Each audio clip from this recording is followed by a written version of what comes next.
She didn't go out to die. She just wanted to forget. But the moment she lifted that third shot to her mouth, a tall man in a black suit took the glass from her hand and said, calm and dangerous, "You're not doing this to yourself tonight." The bar lights in Manhattan were warm and low, the kind that made people feel prettier and less broken. Music pulsed in the background, couples laughed, drinks clinked. It was a normal Friday night for everyone, except for her. Ava Mitchell sat alone at the counter, holding onto the stem of her glass like it was the last thing she could control. Her phone screen still showed the same photo. Her ex-fiancé, Ryan, kissing her friend in the apartment Ava helped decorate. The betrayal wasn't just romantic. It was financial. It was humiliating. It was everything at once. She had lost her job the week before. Budget cuts, they said.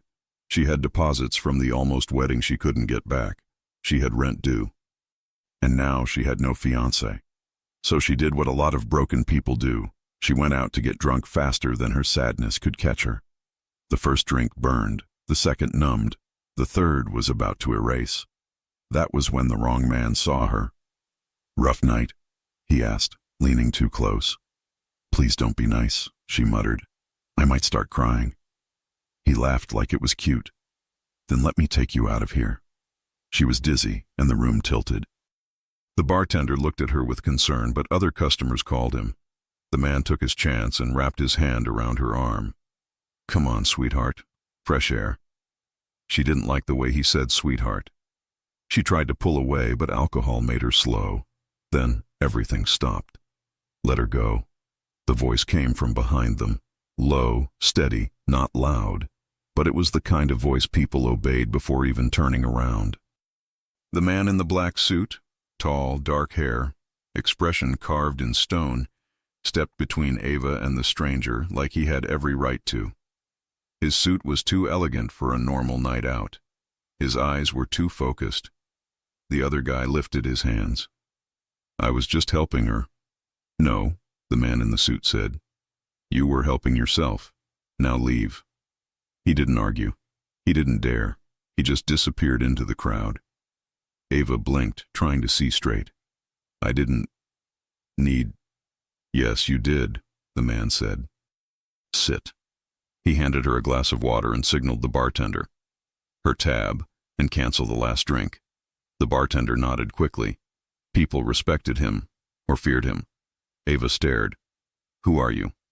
"The man stopping you from waking up in a place you don't know." "That's not your business." "Tonight it is." Outside, the cold New York air hit her face. The black car was already waiting. Like everything in his life happened exactly when he wanted. The driver opened the door. "I'm not getting in your car," Ava said, trying to sound sober. His eyes narrowed just a little. "Do you have anyone else coming for you?" Silence. "Do you want to go back in there and try your luck again?" She swallowed. "No." "Then get in." She did. In the car, she leaned her head back. The leather smelled clean, expensive. She heard the driver ask, "Where to, Mr. Conti?" Conti. She had heard that name before. Men with too much money. Headlines that never explained everything. Rumors about construction, clubs, shipping, security. One of those names people in the city knew but didn't say out loud. Her eyes got heavy. Before darkness took her, she heard him say quietly, "You'll thank me when you wake up safe." She woke up to sunlight and silence. The room was big but not showy. White walls, gray curtains, a wide bed with hotel-like sheets. Her clothes were on. Her bag was on the chair. Her phone was charging. A glass of water and painkillers waited on the nightstand. Whoever he was not sloppy. Ava sat up slowly, pressing her hand to her forehead. God. Last night came back in flashes. The bar, the man grabbing her, the other man stepping in, the car, Mr. Conti. She swung her legs off the bed and looked around. Everything was minimal, masculine, organized. Not a married man's place. No pictures, no mess. A place for someone who lived between meetings and trouble. "Good, you're awake." She turned. Lorenzo Conti stood at the doorframe like he owned every room he entered. He had changed clothes. Dark dress pants, white shirt, sleeves rolled to his forearms. No tie, hair pushed back. He was holding coffee like he had all the time in the world. "You slept," he said. "That's good. Your body needed to process the alcohol." She stared at him. "Did you bring me here?" "Yes. You can't just take a stranger home. You were drunk, and alone, and about to leave with an idiot." "I can do whatever keeps you alive." She hated that it made sense. "I didn't touch you," he added, like he knew she was wondering. "You arrived. I made sure you were fine. I left you there. There's food." "Why?" she asked. "Why do you care?" He looked at her for a moment. Really looked. Messy hair, puffy eyes, heartbroken woman in someone else's shirt of a life. "Because I've seen what happens to women who drink when they're sad," he said. "And I didn't feel like watching it again." She swallowed. He walked to the small open kitchen and set a plate on the table. Toast, eggs, fruit. Normal, simple, not a trap, not an invitation. Just care. "Eat," he said. She sat, suddenly aware that she was in yesterday's clothes. She picked up the fork. "You didn't need to do this," she mumbled. "I know." "So why?"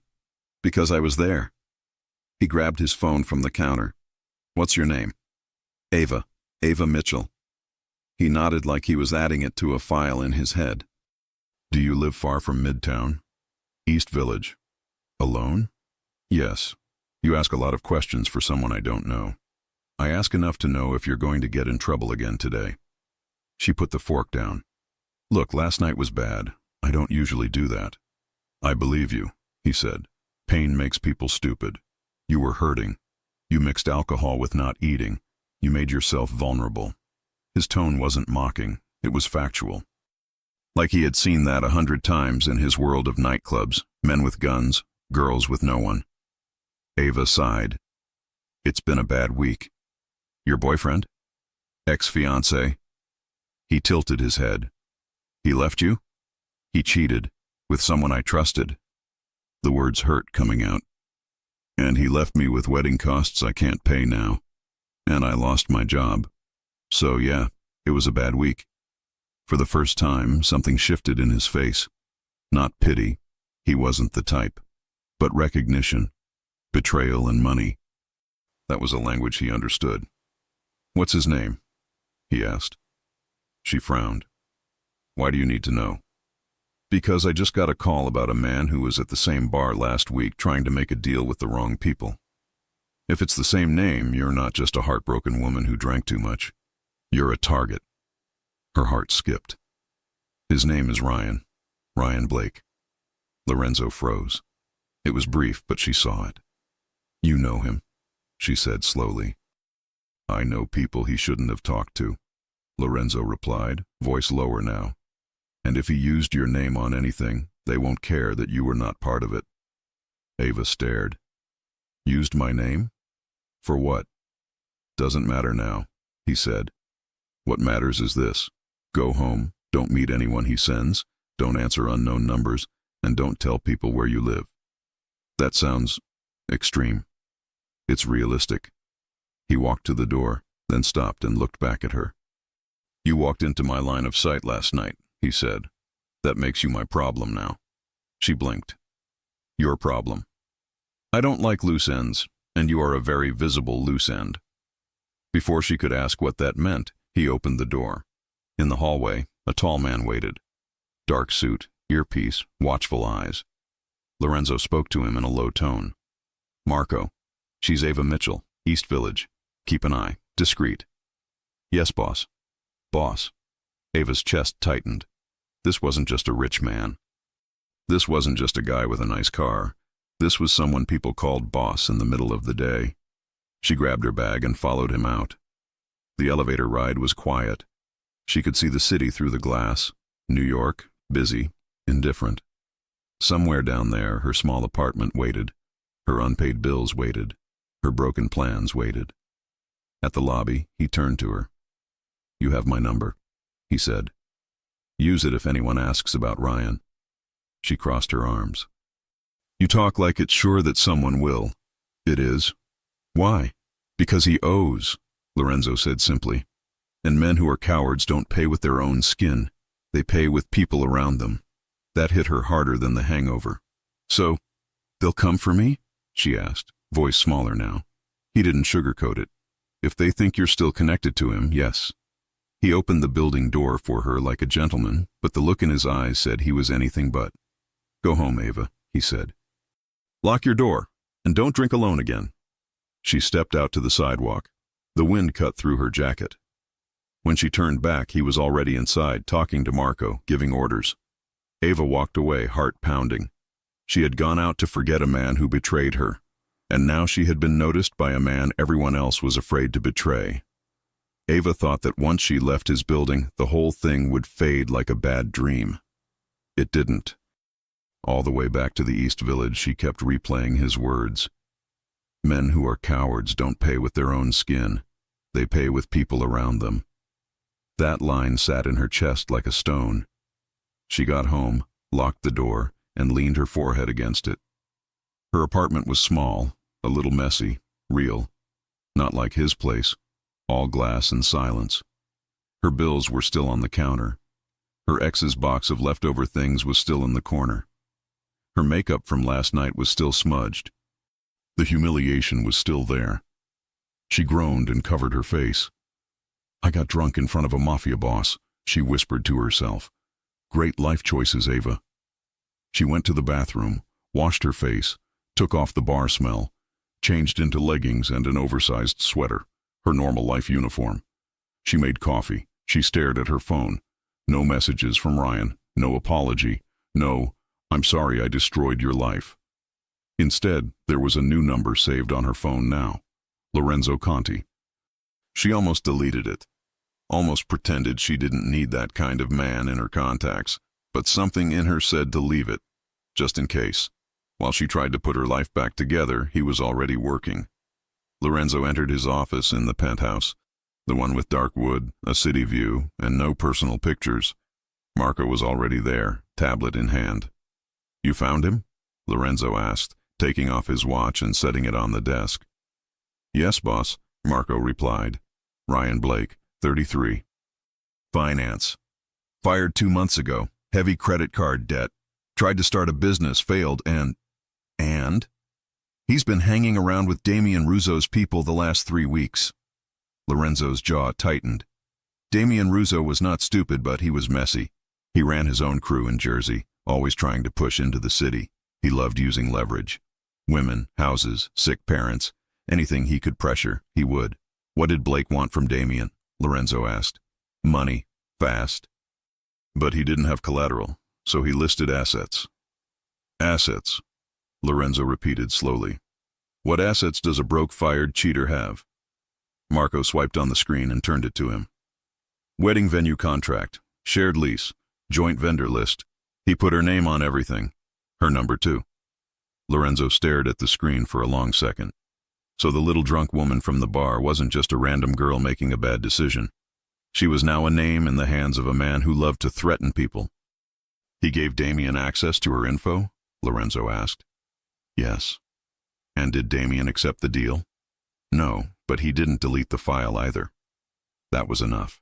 Then she's exposed, Lorenzo said. If they can't find him, they'll try her. Marco nodded. I already have someone watching her building. Good. Keep it discreet. She's not used to our world. Marco allowed himself a tiny smile. I saw that. She talked back to you.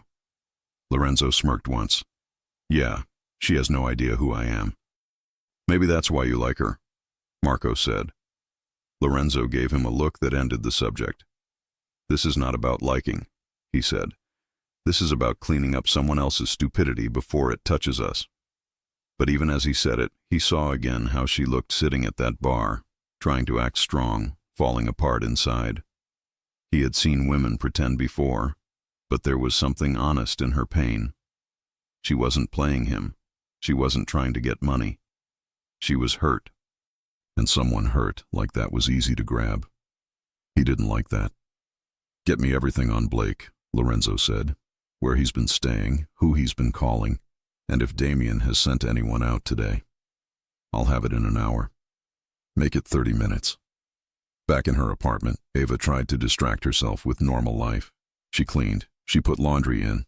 She opened her laptop to look for jobs. She answered a text from her friend Harper saying, "Girl, did you survive last night?" Ava typed back, "Barely. Long story." She didn't mention the Mafia boss. How do you even type that?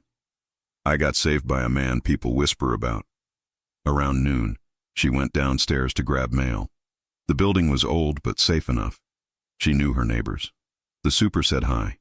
Everything was ordinary. Almost. "Hey," the super called from the lobby. "A guy was here earlier asking for you."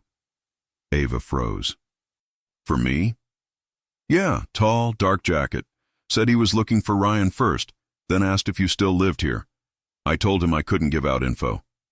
Her mouth went dry. "Did he say who he was?" "No, but he wasn't a delivery guy." Ava swallowed hard and forced a smile. "Thanks for not telling him." She took her mail and went back upstairs faster than normal, checking over her shoulder. In her apartment, she locked the door, then deadbolt, then chain. Her heart was beating too fast. This is just coincidence, she told herself. Maybe it was someone from Ryan's work. Maybe. Her phone buzzed. Unknown number. Her blood ran cold. She didn't answer. A few seconds later, a text came in. Is this Ava Mitchell? No name, no context, no company. She stared at it, hands shaking. Then she remembered the card on her table. She picked up her phone and, for the first time, called Lorenzo Conti. He answered on the second ring. Ava. She blinked. You saved my number? I saved your name, he corrected. What happened? There was a man here, in the building, asking for me. And I just got a text from an unknown number. Is that normal? No, he said at once. Don't answer. Don't open the door for anyone. I didn't. Good, I'm on my way. What? No, you don't have to. But he had already hung up. She stared at the phone, stunned. Who just says I'm on my way like that? Who drops everything for a woman he met drunk? 15 minutes later, there was a knock on her door. 3 short taps, confident. Ava, it's me. She checked the peephole. Black coat, serious face, same man. She opened. He walked in like he had been there before, scanning, measuring exits, listening. Marco came in behind him and stayed near the door. Show me the message, Lorenzo said. She handed him the phone. He read it, his jaw flexing. They already started, he muttered. Started what? She asked. He looked at her. Pressuring. I didn't do anything. I know, but you're easy to reach. Ryan isn't. Ava shook her head. I don't understand. Why would they come after me? I have nothing. That's exactly why, Lorenzo said. People with nothing can't fight back. They scare faster. They pay faster. They agree to things faster. He walked to her window and looked outside. They probably tracked you from the documents your ex handed over. She stared at him. You checked, didn't you? Yes. You looked into his life? I had to, he said plainly. If his mess touches mine, I need to know. And? What did you find? He took a breath, choosing how much to tell her. He went to a man named Damian Russo. Lorenzo said, that man doesn't lend money like a bank. He lends like a wolf. If your ex promised your name, address, phone, then that man thinks he can use you to get what he wants. Ava felt sick. He gave my info to a criminal? Yes. She sat on the arm of the couch, hands in her hair. I can't believe this. He cheated on me. He left me with bills, and now I have to deal with this too. You don't, Lorenzo said. I'll handle it. She laughed without humor. You? Why? Because it crossed my doorstep, he answered. Because I don't let men like Russo touch what I've seen. She stared at him, confused. I'm not your anything. His eyes met hers, steady. You were under my watch when they marked you, he said. That's enough. There was silence. She lowered her voice. So what do I do now? You do nothing, he said. You go on with your life. But you don't leave alone at night. You don't meet strangers. and you answer my calls. And if someone else comes here, you call me first, not the police. The police can't handle men like this. He cut in. They work slow. These men don't. She looked at Marco, who was quietly pretending not to listen, but clearly listening. This is crazy, she whispered. I was supposed to be looking for a job today. You still can, Lorenzo said. Just don't do anything outside your routine. Don't go meet anyone who says they're a friend of Ryan, and don't pick up unknown calls. She nodded slowly. Then she frowned. Wait. How did they even know I was home this morning? Lorenzo's mouth was a hard line. Because someone was already watching your building. Watching? Me? Yes. For how long? Long enough for me to get here, he said, which means I need to move faster. He turned to Marco. Double the men on this block. No one comes in this building asking for her.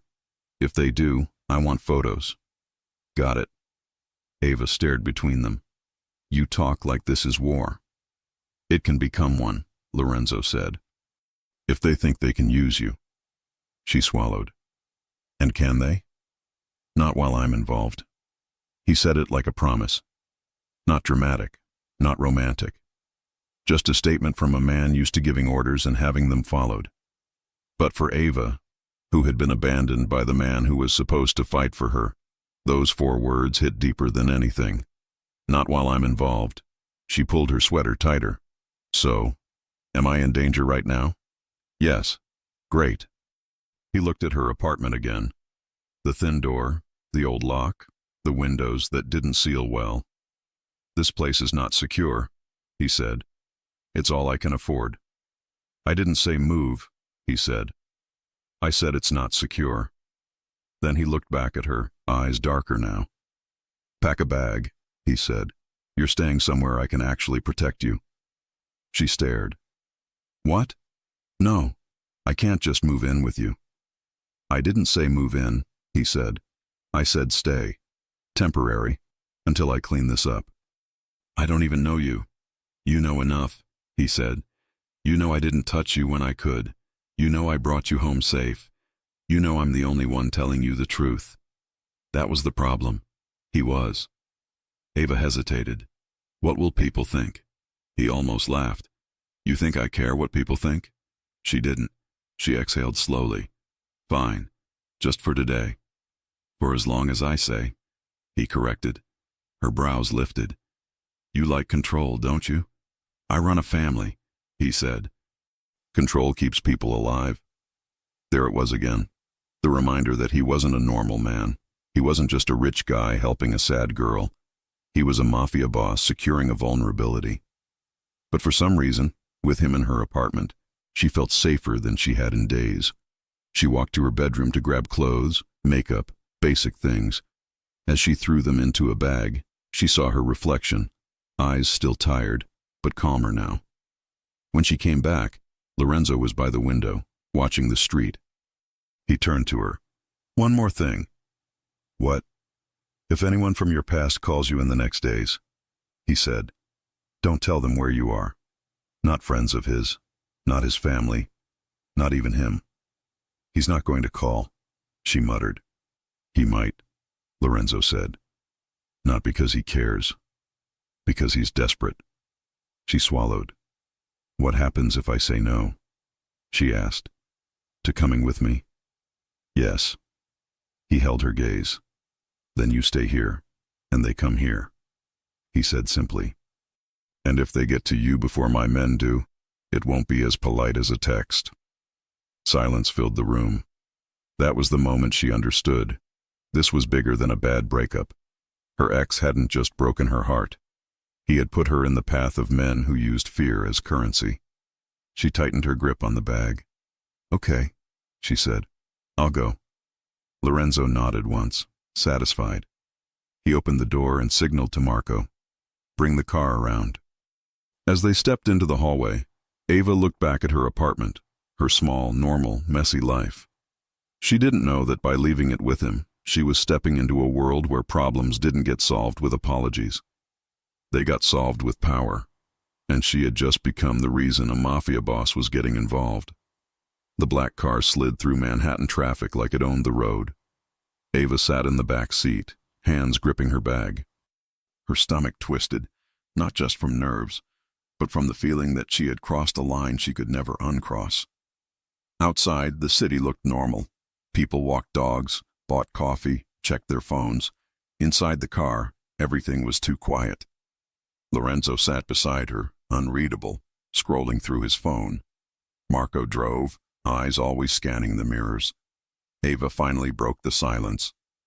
"So, this is kidnapping again, right?" Lorenzo didn't look up. "Voluntary kidnapping? That's not a thing. It is when you get in the car yourself." She folded her arms. "You know, most people would just offer to call the police. Most people don't know what the police can't do," he said. "These men don't wait for warrants." Ava stared at the city lights blurring past. "You sound like this happens all the time." "It does," he said flatly. "But usually not to someone like you." Someone like you. She didn't know if that was a compliment or an insult. The car stopped in front of a tall, dark glass building overlooking the Hudson River. No name on the front, no sign. Just quiet security and tinted windows. "This isn't your place from last night," she said as the elevator doors closed. "No," Lorenzo replied. "This one has better locks." He led her into a penthouse that looked like something out of a movie. Marble floors, gray walls, soft light, one entire wall made of glass. It should have been beautiful, but it didn't feel like a home. It felt like a fortress. Marco disappeared down a hallway. Ava stood there, unsure what to do with her hands. Lorenzo turned to her. "You'll stay in the guest room. If you need anything, call me or Marco. Don't open the door for anyone else." "Anyone else? Who else would even come here?" He ignored the question. "Kitchen's stocked. Don't cook near the alarms. They're sensitive." "I'm not planning to burn your building down." "Good." She rolled her eyes, muttering, "Charming." Hours passed. Ava unpacked the few things she brought and tried to read, but her mind wouldn't settle. Every noise made her jump. The quiet was too heavy. When she couldn't take it anymore, she walked toward the sound of low voices. Lorenzo was in what looked like a home office. Big desk, glass wall, city lights behind him. Marco stood nearby. "They sent someone to check her apartment again," Marco said quietly. He asked about the mailbox, pretended to be maintenance. "Photos?" Lorenzo asked. Marco handed him a phone. "Yes, same guy from Ruzzo's crew." Lorenzo's jaw tightened. "They're getting bold." Ava froze at the doorway. "They went back? To my building?" Both men looked at her.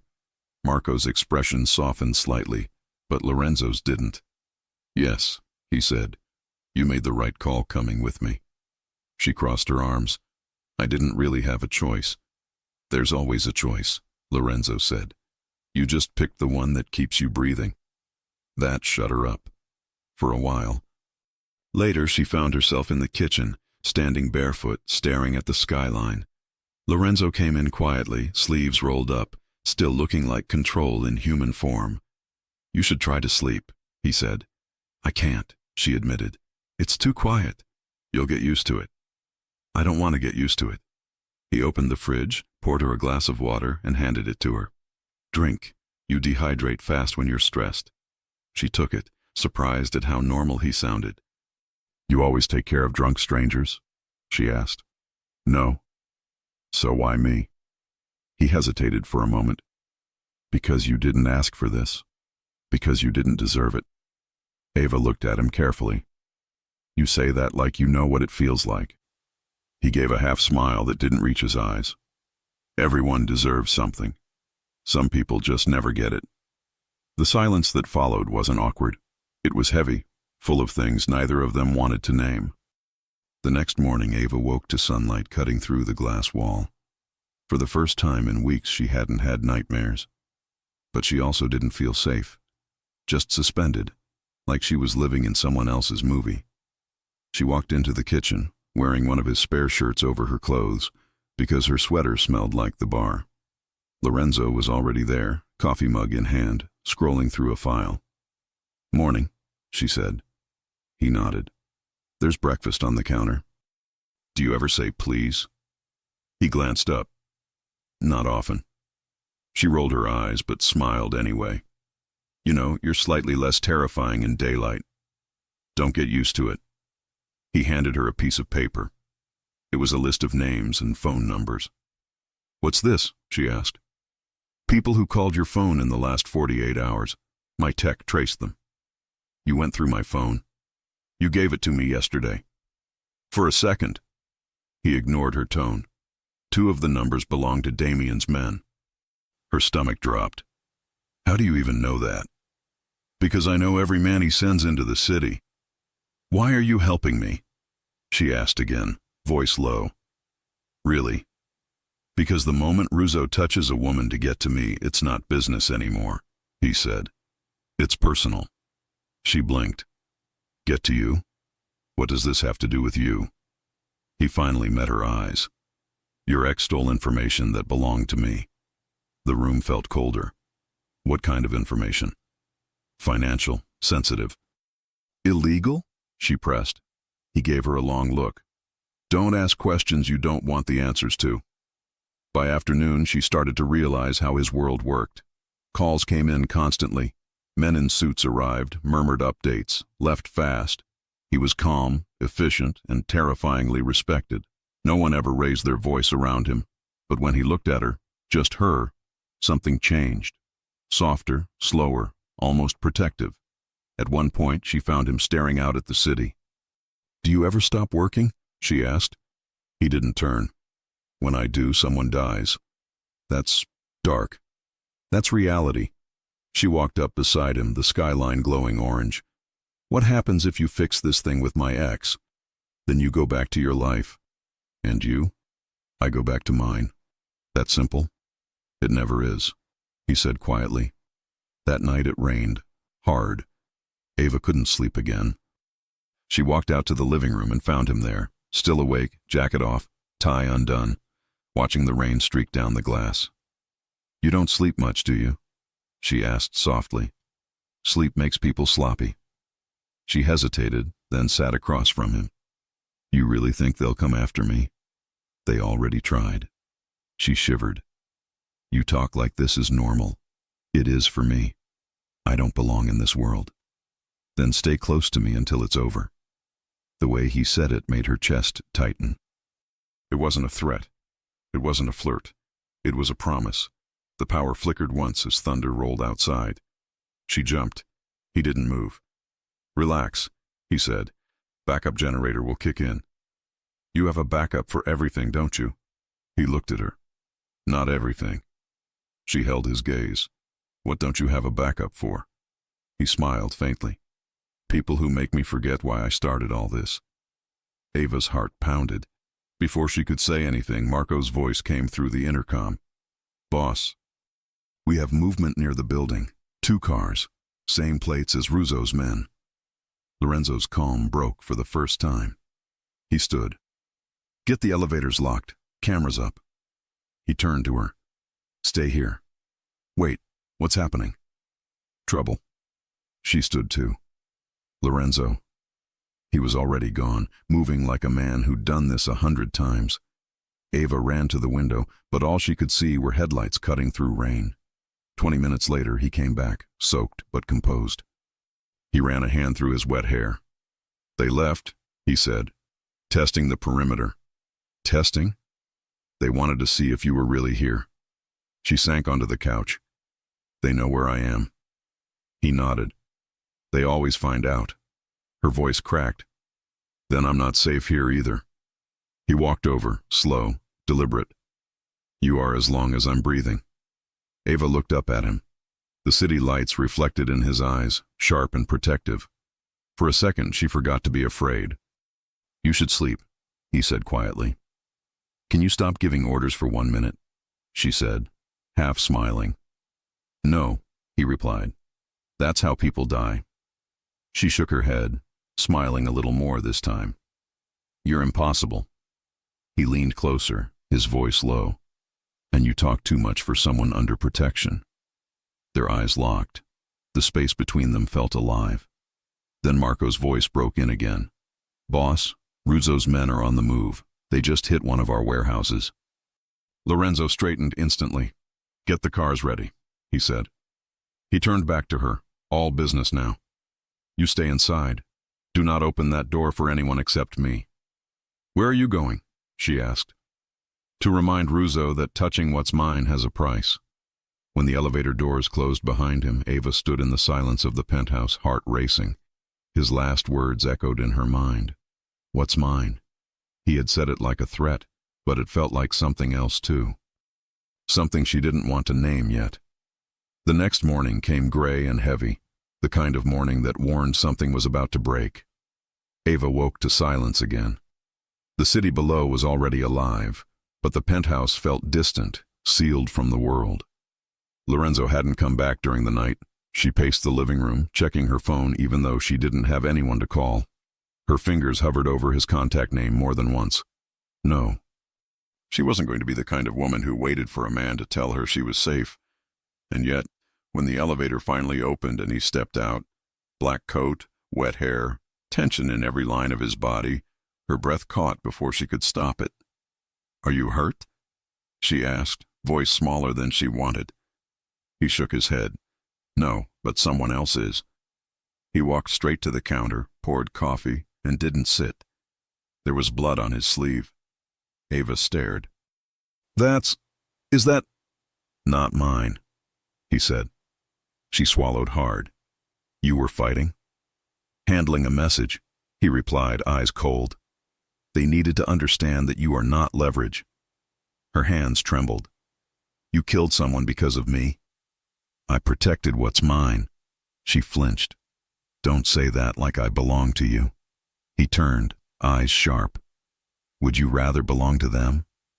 The silence stretched between them, heavy and raw. I didn't ask for this, she whispered. No one ever does, he said. But it's here now, and you need to decide if you want to survive it. He disappeared into his office, leaving her standing there with a heart that couldn't decide whether to beat faster out of fear or something else. When he finally came back, he had changed. Fresh shirt, sleeves rolled again, composure restored. Eat, he said. You look pale. She frowned. You give a lot of orders for someone who doesn't care. His mouth twitched. You think I don't care? I don't know what you are, she said. You save me 1 minute and terrify me the next. He stepped closer, voice low. That's because the world I live in doesn't have safe versions of men, only dangerous ones who choose where to point it. Later that afternoon, Marco arrived with files and bruises. He looked tired. Ava sat quietly on the couch while they talked. Ruzzo won't stop, Marco said. He lost 2 shipments last month. He's desperate. He'll use her to make noise. Lorenzo leaned on the desk. Then we end this before he gets close again. End this how? Ava asked from across the room. Both men looked at her. Stay out of it, Lorenzo said. No, you dragged me into it. I deserve to know. Lorenzo's voice softened, but only slightly. What you deserve is a life that doesn't involve men like me. Then let me go. He stared at her for a long second. You wouldn't last a day. Her anger cracked through her fear. You think I'm weak? I think you don't know what kind of world you're standing in, he said, and pretending you do is what gets people buried. By evening, the tension in the air had changed. Lorenzo was quieter, sharper. His phone buzzed constantly. His men came and went. Every look between them meant something she didn't understand. She watched him from the corner of the kitchen as he gave orders in Italian, words that sounded beautiful and dangerous all at once. When he hung up, she said softly, You don't have to keep me here. I can find somewhere else to stay. He turned toward her, slow, deliberate. You think a new apartment and a lock will stop men like Ruzzo? No. But maybe... He cut her off. Stop trying to be brave. You don't have to prove anything to me. She folded her arms. And what about you? What are you trying to prove? He smiled without humor. That I can still protect something without destroying it. The way he said it made her chest ache. Hours later, Lorenzo left for a meeting. Marco stayed, silent, guarding the hall. Ava tried to read, but curiosity burned through her. She walked toward the elevator and pressed her ear to the office door. Through the crack, she could see Lorenzo in a dark coat, adjusting his cufflinks, sliding a gun into the holster under his jacket. Her stomach twisted. So it was true. Every rumor, every warning look from strangers. He wasn't just a powerful man. He was that kind of powerful man. The meeting was supposed to be simple, a negotiation, a warning. But Russo didn't understand warnings. He wanted a show. Lorenzo entered a closed restaurant after midnight. The place smelled of old wine and smoke. Damian Russo sat at the table, thick gold chain, grin too wide. "You've been busy, Conti," Russo said, "hurting my men, breaking my deals." "You touched something that wasn't yours," Lorenzo said, sitting across from him. "Her?" Russo laughed. "She's nobody." Lorenzo's hand tightened on the table. "Then stop talking about her." "You getting soft?" Russo mocked. "Didn't think you were the type to play hero." "I'm not playing anything," Lorenzo said quietly. "You go near her again, and you'll disappear." Russo leaned forward, smirking. "You think you scare me?" Lorenzo didn't blink. "I don't think." "I know." A long silence filled the room. Then Russo's grin faded. He realized the man across from him wasn't bluffing. "Fine," Russo said. "But debts don't vanish because you like a woman. Blake still owes me." "Blake is finished," Lorenzo said. "And so is your reach." He stood, tossed an envelope on the table, money, more than enough to buy silence, and walked out before Russo could speak again. When Lorenzo came back to the penthouse, Ava was sitting on the couch, pretending to watch TV. She turned when she heard the elevator. "How was the meeting?" she asked, voice steady. He took off his coat, eyes tired. "Peaceful enough." "Liar." He looked at her for a long second, then sighed. "You shouldn't ask what you don't want to know." "I want to know what kind of man I'm trusting." He walked toward her until he was close enough that she could smell the rain and smoke on his clothes. "The kind you shouldn't," he said softly. "But I am," she whispered. He froze for a second, the first real crack in his armor. Then his hand lifted, slow, almost cautious, brushing a strand of hair from her face. "You shouldn't look at me like that," he said. "Like what?" "Like you don't see the blood." Her breath trembled. "Maybe I see something else." He didn't kiss her, but the air between them felt like he already had. Later, after he disappeared into his office again, she sat alone, heart racing. Through the glass, she could see him on the phone, jaw tight, voice sharp, every inch the man people feared. But the man who brought her water at night, who covered her with a blanket when she fell asleep on the couch, he was someone else. Someone she couldn't stop thinking about. She didn't know which version of him was real. By midnight, a storm hit. The city blurred behind rain. Ava stood by the window, watching lightning streak across the sky. Lorenzo joined her quietly. For a moment, neither spoke. "Do you ever regret it?" she asked finally. "Being who you are?" He watched the city.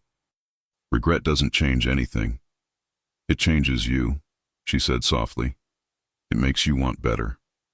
He looked at her then, really looked, and something in his eyes shifted. "Maybe," he said, "but better doesn't survive long in my world." Ava turned to face him. "Then let me remind you what it looks like." He didn't move closer, but the silence between them said everything. At dawn, Marco's knock broke the stillness. "Boss," he said from the door. "We have a problem." Russo didn't take the deal. Lorenzo's body went still. "What did he do?" "He wants to make it public," Marco said. "He told people you're hiding something, or someone." Lorenzo's expression darkened. "Then he's already made his mistake." Ava's pulse raced. "What does that mean?" "It means," Lorenzo said, looking at her, "the war he's asking for starts now." The word war echoed in Ava's head long after Marco left the room. She didn't know what a war between men like them meant, but the way Lorenzo's expression darkened told her it wasn't something fought with lawyers. He turned to her. "Pack a small bag, just essentials." "Why? What now?" she asked. Rizzo's going to make noise. I need to move you somewhere quieter until I deal with it. Quieter? You mean more hidden? Exactly. Her pulse quickened. I thought you said I was safe here. You were, he said, until this morning. They left at dawn. 2 cars, tinted windows, quiet engines. The city still slept. Ava watched skyscrapers fade into smaller buildings, then trees, then a long private road. When the gate opened, she saw a mansion on a hill. Stone, iron, old money. But even here, guards stood at the corners, radios in their ears. This isn't a home, she murmured. It's a fortress. That's the point, Lorenzo said. Inside it was warmer, quieter. Wooden floors, old paintings, huge windows. But every window had reinforced glass. Every door had a code. You've done this before, she said, half in disbelief. He glanced at her. Protect people? No, hide them. He didn't answer. Hours later, she found him in the library. Sleeves rolled, files spread across the desk. The light from the window hit his face just right, catching the tired lines that only showed when he stopped pretending he was bulletproof. What are you looking for? She asked. Connections, he said. Your ex didn't just owe money. He sold something. She frowned. Sold what?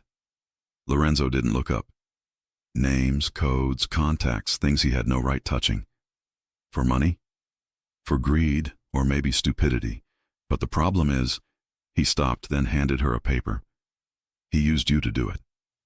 Ava took the paper with shaking hands. It was a copy of a document, something that looked official, full of numbers and signatures.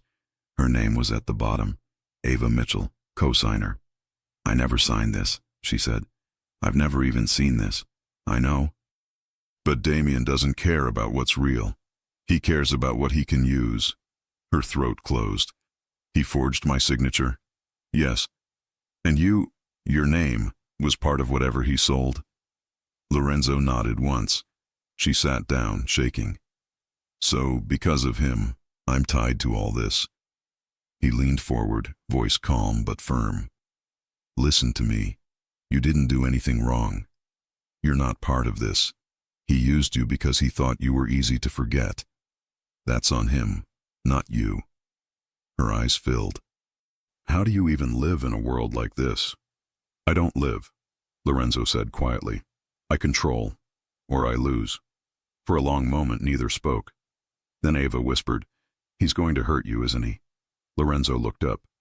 He's going to try. You're doing all this, for me, and I brought this into your world. You didn't bring it, he said. He did. You're just standing where he left the mess. She stood, wiping her eyes. You didn't have to fix it. I know. Then why are you? He looked at her for a long time. His jaw softened. Because I couldn't walk away, he said finally. Not from you. The words hung there, heavier than gunfire. Ava took a slow breath. You barely know me. I know enough, he said. I know what you look like when you're scared and still trying to be brave. I know you'd rather argue with me than ask for help. I know you think you're broken, but you're not. Her voice trembled. You shouldn't say things like that. Why not? Because I'll believe you. Lorenzo's eyes darkened. Then believe me. He moved closer, and this time, she didn't step back. When his hand touched her cheek, the world stopped. His thumb traced her jaw, his breath mixed with hers. No one had ever looked at her that way. Not like she was fragile, but like she was his decision. I'm not supposed to want this, she whispered. Neither am I, he said. Then he kissed her. It wasn't gentle. It was desperate, like both of them had been holding their breath for too long. Her fingers clutched his shirt. His hand slid to the back of her neck. The world fell away. No noise, no past, no fear, just heat, and the feeling of something that should have never happened but finally did. When they broke apart, her heart was racing so fast she could barely breathe. He rested his forehead against hers. Tell me to stop. She shook her head. Don't. He kissed her again, slower this time, and everything she thought she knew about him, about herself, shifted. Hours later, they sat on the couch, lights low, rain tapping against the window. Ava leaned into him, feeling the steady rhythm of his heartbeat under her hand. "I don't even know what happens after this," she said softly. "You survive," he said. "And you?" "I finish what he started." She looked up at him. "You're going after Russo." "I have to." "What if you don't come back?" He smiled faintly. "Then Marco knows what to do." "That's not funny." "It's not a joke." Ava sat up. "You can't go alone." "I won't," he said. "But this ends with me." The next day, the air in the mansion was different. Men came and went, phones buzzed, cars idled outside. Everyone was preparing for something. Lorenzo dressed in black, no tie, just a gun at his side. Ava stood by the stairs, arms crossed, trying to stay calm. "Don't do this," she said. "You've done enough." "I do this," he said, "because if I don't, you'll never be free of him." "I don't care about me. I care about you." He turned, surprised. For a second, the boss was gone. The man remained. "I've spent my life being feared," he said quietly. "Maybe it's time someone saw me instead." "I see you," she said. And then he was gone. Hours passed. Ava paced the halls, glancing at the clock every few minutes. Marco tried to reassure her, but his eyes were tight. When night came, she finally dozed off on the couch. A sudden crash woke her, glass shattering, shouting, gunfire. She sat up, heart pounding. "Marco!" He burst into the room, gun drawn. "Stay down, don't move!" "What's happening?" she cried. "Security breach, they found the house!" Before she could react, the lights went out. Men shouted in Italian, then in English. Boots thundered down the hall. Marco grabbed her arm. "Come on!" They ran toward the back exit, but the hallway exploded with sound, smoke, movement. Through the haze, Ava saw two of Russo's men forcing their way in. Marco fired once, twice. One man dropped. The other lunged forward. "Run!" Marco shouted. Ava ran. She turned a corner, coughing, trying to find another way out. Her hands shook as she fumbled with the locked door. A rough hand grabbed her arm. "Found her!" a voice yelled. She screamed and kicked, but the man dragged her toward the stairs. A cloth pressed over her mouth, chemical, sweet, wrong. The world blurred. The last thing she heard before darkness took her was Marco shouting her name, and a gunshot. When Lorenzo's car screeched to a stop at the gates an hour later, the front door was wide open. Smoke still curled from the windows. He stepped inside, gun ready. "Marco!" he yelled. Marco was on the floor, bleeding from the shoulder. "They took her," he gasped. 2 cars, North Side Road. Lorenzo's pulse went cold. "Russo?" Marco nodded weakly. "He said he wants you to come get her yourself." Lorenzo's jaw locked. He stood, eyes like steel. "Then I will." Outside, the storm had stopped. But for Lorenzo Conti, it was just beginning. The mansion still smoked when Lorenzo stepped out of the car. The air was thick with burned wood and cordite, every breath tasting of ash. He walked through the front doors as if he could hold the entire world together by sheer will. "Marco," he called. A groan answered from the hallway. Marco sat against the wall, blood on his shoulder, eyes glassy but alive. "They took her," he rasped. 2 men, SUV, black, North Road, 10 minutes ago. Lorenzo crouched beside him, jaw locked. "Did they say where?" "Warehouse by the docks." Russo's voice on the radio. He said he wants you to come for her." Lorenzo stood. Then he gets what he wants. He took Marco's hand for a second, firm, silent promise, then turned to his men. "Get him patched up. Anyone who can stand with me." Outside, the night hummed with engines and fury. Rain began to fall again, soft at first, then harder, as if the sky knew blood had been spilled. Lorenzo climbed into the lead car. The driver waited for orders. "Warehouse district. No headlights until I say." The convoy rolled forward, 3 black cars sliding through the dark streets like shadows with a purpose. Inside, Lorenzo's phone buzzed. "Boss," a voice said through the line. "We traced the signal from her phone. Docks, Pier 39, heavy guard." Lorenzo stared out the window, then lighted up. When Ava woke, the air felt wet and metallic. The ropes around her wrists bit into skin already raw from struggling. Somewhere nearby, water dripped steadily onto concrete. She blinked against the dim light. A figure moved, a man in a gold chain, smile sharp as glass. "Morning, sweetheart," Damian Russo said. "Welcome to my side of the city." Her throat was dry. "Where's Lorenzo?" Russo chuckled. "Right where I want him, on his way." He crouched beside her, lowering his voice. "You made the devil fall in love. You think that ends well?" Ava glared through the fear. "You have no idea what he'll do for me." Russo grinned wider. "Oh, I do. That's why you're here. Because when men like him love, they lose control. And I want to see what that looks like." He stood, signaling to his guards. "Get the cameras ready. If I die tonight, the world will know who pulled the trigger." Ava shut her eyes. "He'll come," she told herself. "He always comes." Rain blurred the city lights into streaks of silver and gold. Lorenzo's convoy sped through empty streets, tires hissing on wet asphalt. 2 minutes, Marco's voice came through the earpiece from the medical van. "West side entrance has least coverage." "Copy," Lorenzo said. He checked his gun, chambered around, calm as a surgeon. Then to his men. "No mercy for Russo's crew, but the girl, she doesn't get a scratch." The car stopped half a block from the pier. The sea smelled of oil and thunder. Far ahead, a single warehouse burned with light. Lorenzo stepped out into the rain. "Cut their power," he ordered.